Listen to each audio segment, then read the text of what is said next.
Hello again to our next session. We are very happy to welcome Ashish Sharma today with us for giving a very interesting presentation on the candidate journey and employee engagement in the virtual workplace. So I think very relevant topic over the last month. I think all of us during the pandemic times we have had to live from home office, work from home office. We had to hire new staff members that perhaps we never saw before just by Zoom interviews. So I think it's a very relevant topic out of today. So looking forward to your presentation, Ashish. So as I mentioned before, you're leading the oncology and hepatology projects at Roche Diagnostics. I think, of course, a big company with a lot of recruitment needs and a lot of big teams. So I'm really looking forward to learn more about that. And the stage is yours. So welcome. Thanks a lot for your kind words, Mario. And I'm really happy to be presenting today on behalf of a former circuit as well as Swiss Himmel.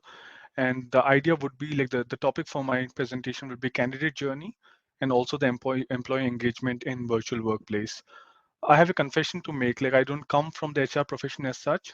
And the only experience what I have until now is being a candidate. And I have been a candidate multiple times. So I think that's something which I will be talking about today.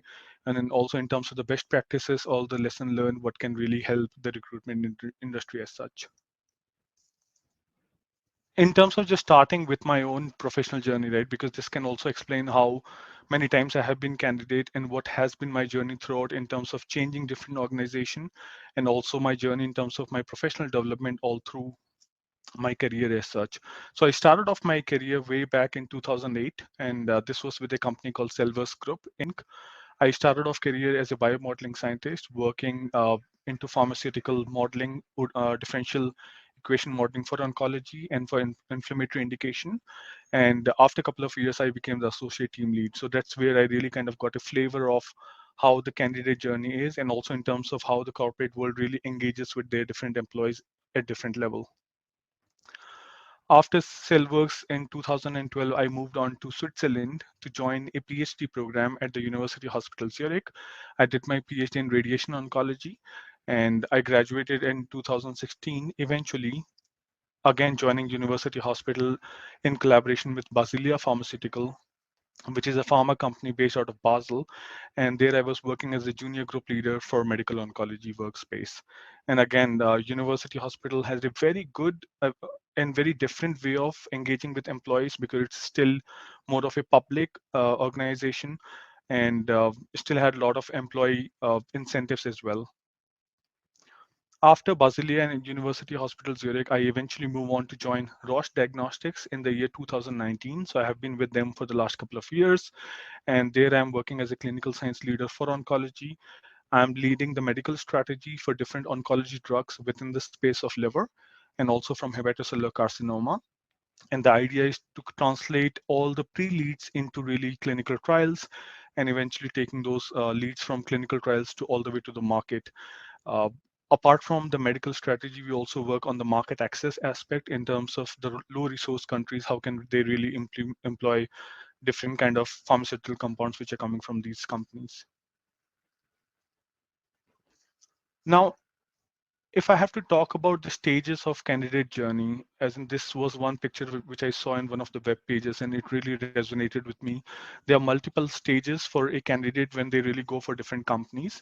And eventually there are two aspects, and I'll be talking about it in terms of the stage of the application wherein they go, and also as a candidate, what do we think, right? So when we are looking for a company or when we are applying, what could be the kind of paradigm things what we are looking at. So the first stage, which you see on the left hand side, is awareness. And this is in terms of when the candidate becomes aware of any sort of employer brand. So again, if I really have to take my own example, when I was working at the university hospital and when I thought of really switching to industry, the major companies I had in mind were either Novartis, Roche, AstraZeneca, or Pfizer.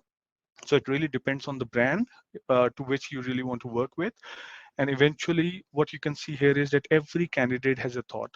So my thought when I was kind of getting aware about the company was that what is this company anyway? So what exactly is the company doing? What is the reputation? And also maybe the pipeline, what they have. Once you eventually go through the awareness part, you actually move on to the consideration part, which is wherein you start to consider the company and candidates research the company, the competitors. And again, taking the same example back, the idea would be that even if there are 3 or 4 companies on the plate in terms of Roche, Novartis, Pfizer, or AstraZeneca, you look at what kind of work culture do they have. One thing would be that. The second thing will be what sort of development opportunities can be given to different candidates as such as well. So in terms of consideration, the thought of a candidate would be that what exactly is in it for me? So what can I really take in terms of professional growth, also in terms of personal growth? The third element or the third pillar in this stratified journey would be interest in terms of, again, there are certain companies who have their strengths into certain areas, and you always look for companies which become your preferred employer in terms of how is this company different, and also what could be something which can be offered by this company which is not offered by someone else. So in terms of what we call it the USP for a company, and there could be certain companies which are really good into certain domains, and this really kind of really also drives the preference of a candidate for a specific company as such. So once the interest actually percolates down to application, and that's where the candidates actually apply for any sort of open job positions. And then exactly there has to be some sort of a thought in terms of, have they received my application? How many applications have gone to the company? And in terms of, what will be the timeline for them to kind of really make a cut for selection criteria. And eventually, if you look at the candidate journey, these elements or these pillars can also help you in streamlining how the communication should happen, right? So again, in terms of application, it's good for a recruitment company to keep the candidate engaged, really give them an update in terms of where do they stand on their application, and also maybe even if they are not being picked, really promptly informing them so that they can plan the next step in their candidate journey as such. The next one would be selection, and this is when the candidates go through the selection process in detail. If I have to share my personal experience, again at Roche, it was a 5-step process wherein they started with a video conferencing interview, and eventually after the video conferencing interview, there was on-site interview, which were like a couple of interviews in terms of one, just a normal interview with the technical manager, and then eventually you have to present a case study as well on the clinical trials and especially the unmet medical need, what we have in the indication areas. And after the interviews, then basically you will have an HR round. So at times with most of the big corporate companies, it becomes a long process wherein you might have to wait for like 4 to 5 months. And that's a part wherein, again, the thought process for a candidate could be, do they like me, or vice versa in terms of do I like them? And also it gives them enough time to kind of really finalize the company wherein they really want to go with. The last stage in the candidate journey will eventually be in terms of the outcome of the interview, right? So if it's something wherein you either get the job or you probably don't get the job and you have to really move on to a different company. And this could also be crucial for the company in terms of learning uh, how to communicate with the candidate, and also still keep them in the pool in terms of, whenever the new position is coming out, they can really reapply and kind of build on the experience what they have in the previous interviews as well. Because eventually if there's a candidate which is failing at the last interview as such, you can still have an assessment based on all the previous interviews, and still can have a criteria wherein the candidate might become eligible for any other role. So after the candidate journey, I think the second piece which I would like to really talk about today would be in terms of the virtual world. And this is like what we have realized. Also, I kind of joined Roche at a very unique time. So this was the time when COVID-19 was just starting. I started in September 2019, and from Q1 2020, it already became a COVID world wherein people started to really work from home. Even within my company, the culture was more to kind of go to office 3 or 4 times a week, and it really came down to you really have to kind of work from home. And one thing, and this is a very important report which came out recently, for example, in 2025, one of the biggest IT consulting companies called TCS which is Tata Consulting Services, actually reported that by 2025, 75% of the employees globally will be working from home. And now if you look at the switch in terms of number, it's immense, because 20% is who are working today from home, and this 20% will become 75% over the next 4 to 5 years. And eventually, as an HR function, what probably we have to do is, it's also wherein you really have to kind of adapt to these changing conditions and adapting the HR functions accordingly. Similarly, in these post-COVID-19 implementation, maybe the employee engagement will become very important, because if it's done right, it can really impact employee retention. People can work in the company for longer. It can also influence productivity, loyalty, and is definitely a key for customer satisfaction. And ultimately, you will have people who are staying within the organization, making a change in the organization, and delivering the right mission which is there for the organization as such. And therefore, the employee engagement becomes one of the very key pillars in driving those milestones or driving those vision for the company over a long period of time, when the whole COVID-19 impact will come in. Now, in terms of the employee engagement, when you look at it, and this is again one of the graphs which I saw in one of the books, wherein it really talked about 4 different pillars for employee engagement, and it again kind of resonated with me. So one is communication, the second pillar will be development, the third is culture, and the fourth is recognition. And what we are seeing currently is across verticals or across industry as well, even if you're working in a pharma company or diagnostic company or into IT or banking, you still have the same pillars or the same cultural values within a company which can make a difference in terms of employee engagement. And what I can do is, now today it will be good in terms of going through each and every pillar a bit more detail and explaining what exactly it means and how does it really change the employee engagement paradigm as such. So the first pillar, which is communication for employee engagement, basically mean that each and every company should have very transparent communication with their people, because this really brings in more confidence and belief within people in terms of the how the growth within the company can happen, and also in terms of leading the people bi-directionally. So the communication between higher management to lower management, and as well as across the hierarchy, just making it a transparent communication all the way. One of the ways how it's being done at Roche, and something which can be a best practice would be, and I'm sure it's also done in other companies. For example, you can always hold town halls. So this is something which is done across. So in big organization across functions, wherein you really want to have, I don't know, 500 to 600 folks joining the call, versus voice of the colleague session, and this will be in a bit more shorter, a smaller team setting.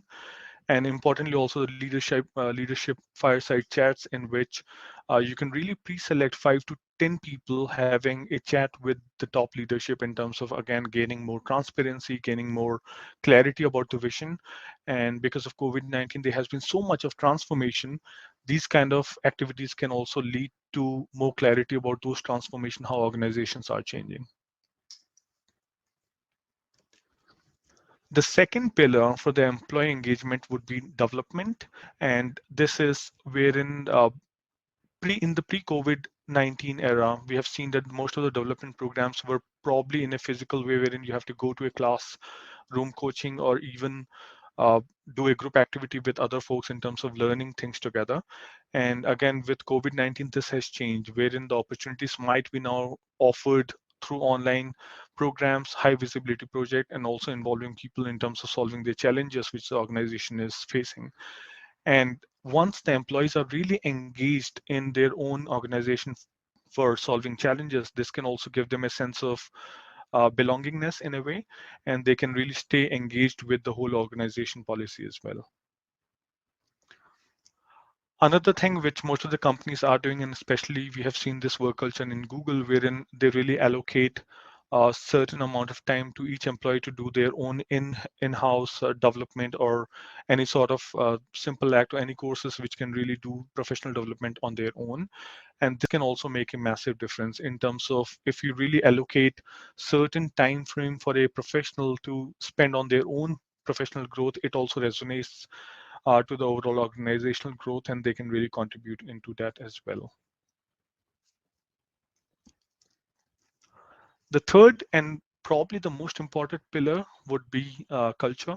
And I think in my professional life of the last 10 years, my understanding has been that the culture from a company really refers to the personality of your company as well. In terms of culture, there are certain companies which are more open minded and also more aggressive in terms of chasing their vision, versus there are companies which really allows the personalities to grow within their organization and eventually engage them into more betterment as such. And there are different ways how your employee can really feel that you are somehow connected to the heart of your company, and this is very important in terms of building up an inclusive culture. And this is how also the personality of the company really evolves in terms of even within Switzerland. When you see at pharma, looking at Roche versus Novartis, there has been different culture altogether and a different personality which is known within the life science professionals in terms of how their culture has evolved over time as well. Now, in terms of activities again, and this is probably part of culture, that the organization necessarily doesn't have to be a line management driven, wherein you're reporting to a boss and a line manager as such. The activities should be run across most of the employees, from the most junior one to the most senior one, because that's how really you get engaged into the whole organization as such. And also, rather than focusing on line management, it will be good if people can start focusing on making a difference and really influencing the organization with their acts. And this is something which again contributes to the overall culture of the company as such. And with this, basically, I come to the last pillar for employee engagement, which is called recognition. And I think this is probably one of the most common mistakes which organization does at times, and especially in the COVID-19 time, which is a crisis situation for all of us, is failing to recognize their employees.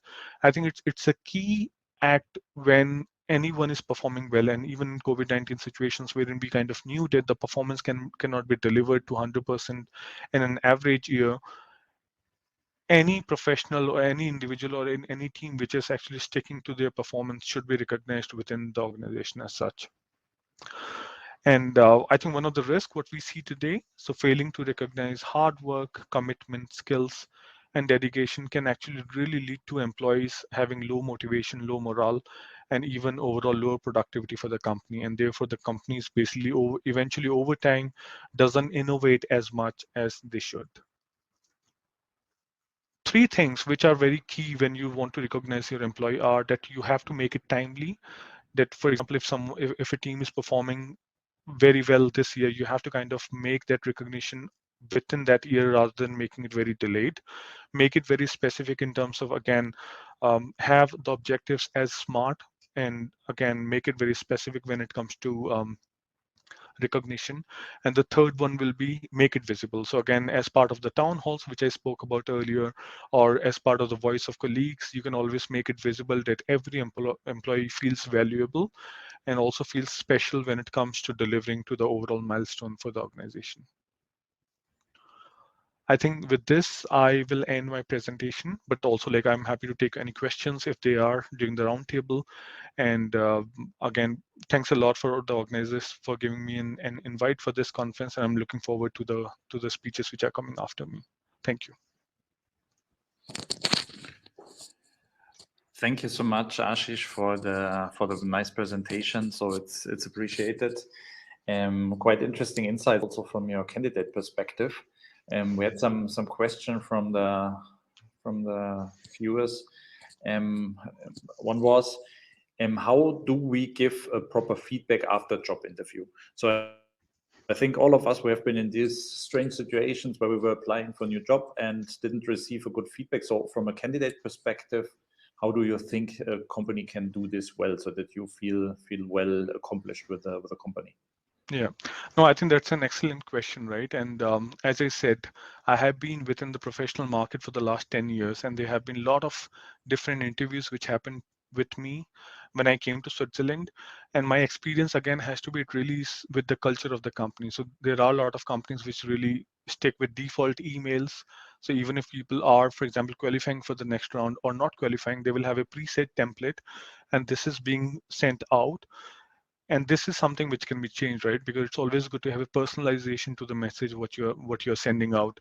Even if it's a yes or a no, it will be good to have a personalized message in terms of, again, what were the drawbacks in the interview, or even if the person is being picked, what are the strengths as well, because this also helps with the next round of interviews, whenever they are applying somewhere else or maybe within the same organization.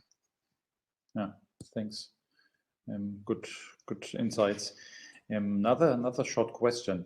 So how, as you also mentioned that you started now your position at the new position at Roche within the time when COVID already was ongoing. So how has it been your experience to come into a new company in a virtual setting? So as we all know, normally joining company, you have a lot of one-to-ones with a lot of people, speaking to a lot of people. How has this worked now for you when you joined the company and you couldn't meet your colleagues face to face for a certain time?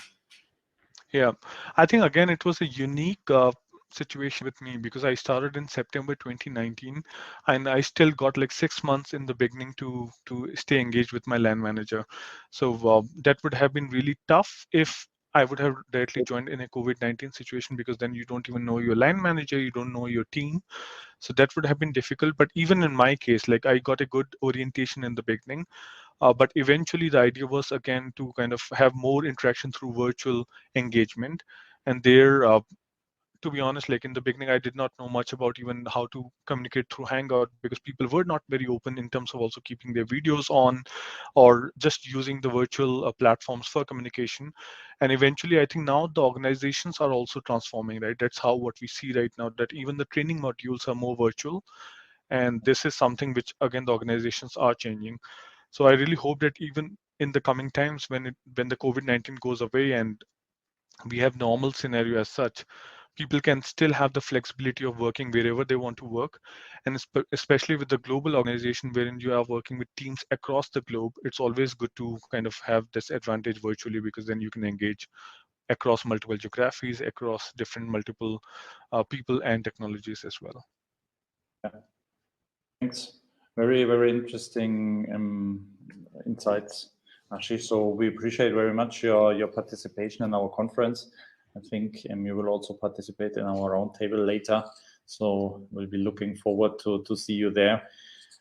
All of us, I think we have done a lot of experiences to our new working world, and has been really insightful to also see from this candidate perspective. I also heard from a lot of friends that started their new job now during remote time. So in the hiring process, they just did not see the company itself. So whenever they started, they also had the virtual onboarding. And so basically working for a company where you do not know your workmates is a quite interesting situation. And I think we will learn later on also in the follow-up conversations in the different sessions, how to cope with this and how to go with this. So thank you very much, Ashish. It was a pleasure having you today.